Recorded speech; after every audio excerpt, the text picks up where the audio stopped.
नमस्कार विद्यार्थी मित्रांनो, आजचा विषय आपला इंग्लिश. चला तर महत्त्वाचे काही क्वेश्चन घेऊ इंग्लिशचे. Pick out the sentence where the underline word has been use as a noun. खालीलपैकी अंडरलाइन वर्ड नाउन म्हणून वापरला गेलेला वाक्य शोधाचं. With his name the mother still be babes हे ॲडजेक्टिव्ह म्हणून आलेलं आहे विद्यार्थी मित्रांनो. स्टील वॉटर रन डीप हे व्हॉर म्हणून आलेलं आहे. Still her sobs could be heard in the still of night हे नाउन म्हणून आलेलं आहे विद्यार्थी मित्रांनो. हा आलेला आहे नाउनमधून. ही स्टील इन बिझनेस हे व्हॉर म्हणून आलेलं आहे, त्यामुळे याचं उत्तर राहील 3 नंबर राहील विद्यार्थी मित्रांनो. Her sobs could be heard in the still of night.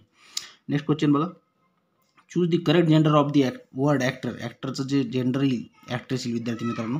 Actress याचं उत्तर आहे 1. नेक्स्ट क्वेश्चन बघा. Fill in the blank with appropriate option. There are fill in the blank places worth visiting in India. Many places आपण many places म्हणत असतो विद्यार्थी. Places आलं की त्याच्या आधी मेनीच येत असतो, त्यामुळे त्याचं उत्तर राहील मेनी. नेक्स्ट क्वेश्चन बघा. The word fast may be use as. Fast हा वर्ड आपण काय म्हणून नाउन म्हणून सुद्धा यूज करतो, वर्ब म्हणून सुद्धा यूज करतो, ॲडवर्ब म्हणून सुद्धा यूज करतो आणि ॲडजेक्टिव्ह म्हणून सुद्धा यूज करतो. याचं उत्तर राहील 4 नंबर विद्यार्थी मित्रांनो. फास्ट हा शब्द आपण सगळ्या याच्यात यूज करू शकतो. She has just given me advice.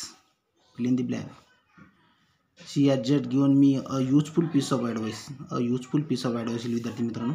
Next question बघा. Fill in the blank with the appropriate tense form. Since o'clock in the morning. Since आल्यानंतर कधीसुद्धा पूर्ण वर्तमान काळ असतो विद्यार्थी मित्रांनो. चालू पूर्ण वर्तमान काळ असतो, त्यामुळे याचं उत्तर येईल has been sleeping. He has been sleeping since 8 o'clock in the morning.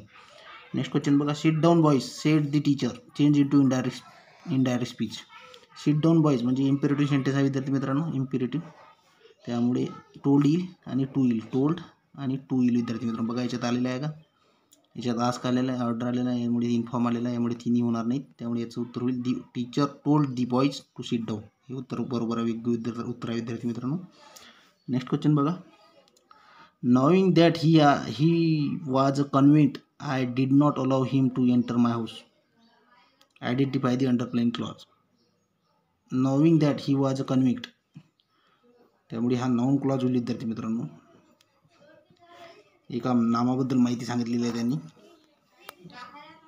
Next question बघा. She is right. Question tag बघायचा आहे ती. Choose the correct option. She is right. Isn't she येईल विद्यार्थी मित्रांनो. इजंट सी आणि क्वेश्चन मार्क म्हणजे याचं उत्तर राहील 4.